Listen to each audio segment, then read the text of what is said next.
AP 10th class సంబంధించి SA1 private question papers మనకు already government సంబంధించి SA1 ఎగ్జామ్స్ అయితే అయిపోయాయి. సో చాలామంది ఇంకా ఎగ్జామ్స్ జరుగుతున్నాయి.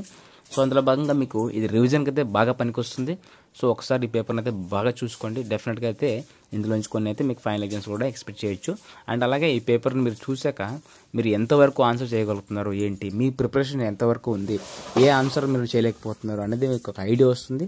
అండ్ డిఫికల్టీలో కూడా మీకు అర్థమవుతుంది. ఆల్మోస్ట్ అకాడమిక్స్ అయితే క్లియర్గా ఉన్నాయి. అండ్ ఈ పేపర్ని అయితే పక్కా అయితే రివిజన్ చేసుకోండి. అలాగే ఒకవేళ మీకు అవసరం లేకపోయినా ఎవరికైతే అవసరం ఉందో తప్పకుండా షేర్ చేయండి. అండ్ స్మాల్ రిక్వెస్ట్, ఇలాంటి మరిన్ని అప్డేట్స్ కోసం మన ఛానల్ని సబ్స్క్రైబ్ చేసుకోండి. అండ్ ఇక లేట్ చేయకుండా అయితే విషయంలోకి వెళ్ళిపోతాం.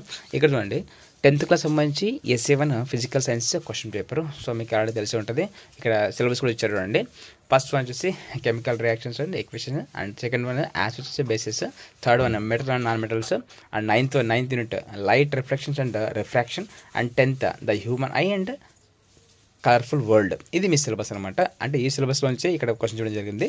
ఇక్కడ చూడండి సెక్షన్ 1లో మొత్తం మీకు 1 మార్క్ 8 ఉంటాయి. సో 8 1 8. ఇక్కడ ఫస్ట్ చూడండి predict the respiration considered an exothermic reaction, and second one is dash is used to remove permanent hardness of water, and third one diagram based question చూడండి which of the letter represent a weak base, and fourth one write the name of any two ores of iron, and fifth one state two ways to prevent the rusting of iron, and sixth one the human eye forms the image of an object at its dash, అది cornea, iris, pupil retina రాయండి. And seventh one which are the formed after heating in the given diagram. So diagram base questions అనమాట. And eighth one state one function of the crystalline lens in the human eye. ఇవి వచ్చేసి మీకు మొత్తం 8 marks అండి. So దీంట్లో అయితే తప్పకుండా అయితే మీరు కొన్ని ఎక్స్పెక్ట్ చేయొచ్చు. అండ్ సెక్షన్ 2లో చూడండి you will get 3 questions. You have to write 3. So 3 2 6. And there is no choice అనమాట. ఇక్కడ చూడండి 9th చూడండి state 2 laws of reflections, and 10th one why does a ray of light bend when it travels from one medium to another, and 11th one pose any 2 questions to understand the use of concave mirrors. అంటే ఇది asking question అనమాట. And section 3 చూడండి you have to write all questions. మొత్తం మీకు 3 ఉంటాయి. So 3 4 12. 12th one చూడండి draw any one of the following diagram. A చూడండి draw a ray diagram to show the path of the refracted ray in a concave lens in each of the following case అని 2 case ఇచ్చాడు. ఆ case ప్రకారం అయితే diagram గీయాలి. Passing through its optic centre, second one parallel to its principal axis, third one directed towards principal focus. అంటే ఆ 3 incidents base చేసుకుని మీరు లైట్ రే గీయాలని చెప్పాడు. అండ్ బి చూడండి list 2 properties of the image formed by convex mirror, draw ray diagram in support of your answer. And 13th one చూడండి write any 4 daily usage of bleaching powder. మీకు తెలిసే bleaching powder దాన్ని use రాయని చెప్పాడు. And 14th one చూడండి the refractive index of 3 media are given below. A ray of light is travelling from A to B and another ray is travelling from B to C. ఇక్కడ ABCD అని ఇచ్చాడు. So దాన్ని base చేసుకొని మీరైతే రాయాల్సి ఉంటుంది. ఇక్కడ మీకు ఇక్కడ బాక్స్ కూడా చూసుకోండి. అండ్ ఇది వచ్చేసి మీకు 4 మార్క్స్ సంబంధించి. ఇక్కడ 8 మార్క్స్ చూడండి సెక్షన్ 4లో 3 8 24.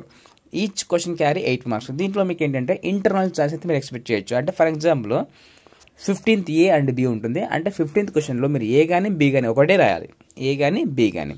ఫస్ట్ చూడండి 15th Aలో explain the following terms with examples corrosion, and second వచ్చేసి ర్యాన్సిడిటీ.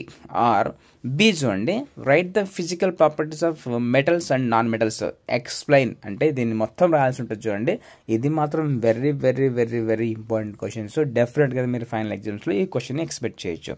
అండ్ 16th A చూడండి explain the following chemical changes given 1 examples each. And మనకు ABCD అని ఇచ్చాడు. అండ్ ఏ చూడండి combination of reaction, B decomposition of reaction, and C displacement of reaction, D double displacement of reaction. ఇది చూసుకోండి. And 16th ఏ లేదంటే B how do you demonstrate the dispersion of light through prism. అదొకటి. అంటే prism నుంచి lighting ఎట్లా dispersion అవుతుందని రాయాలి. And 17th A చూడండి explain the experimental procedure to show that metals are good conductors of heat. ఇదైనా రాయండి. లేదంటే బి చూడండి explain the procedure to prove that water and air are essential for rusting of iron articles. ఇదైనా రాయొచ్చు. So these questions are very very very very important questions. ఒక్కసారి questions అయితే బాగా అయితే ప్రాక్టీస్ చేయండి, జస్ట్ ఒక రివిజన్ చేసుకోండి. డెఫినెట్గా అయితే మీకు ఫైనల్ ఎగ్జామ్స్లో మంచి మార్కులు వస్తాయి. And focus more on presentation. ఎక్కువ ఫోకస్ ప్రజెంటేషన్ చేస్తేనే మీకు మంచి మార్క్ స్కోప్ అయితే ఉంటుంది. మీరు ఎంత ఆన్సర్ రాసినా ప్రజెంటేషన్ లేదనుకోండి, మీకు మార్కులు రావడానికి అయితే స్కోప్ లేదు. So focus more on presentation and learn all these questions and practice once. If you want more you can comment me. So definitely I will upload. And మీకు ఇంకా ఏమేం కావాలని కూడా కమెంట్ చేయండి. అలాగే మీరు ఏ క్లాసు, మీరు ఏ ఊరు, మీ పేరు కూడా కమెంట్ చేయండి. నాకు ఒక ఐడియా వస్తుంది మన వీడియోస్ ఎక్కడ దాకా వెళ్తున్నాయి అనేది. And please do subscribe our channel. ఒకవేళ మీకు అవసరం లేకపోయినా ఎవరికైతే అవసరం ఉందో తప్పకుండా షేర్ చేయండి. Thank you so much for watching my video.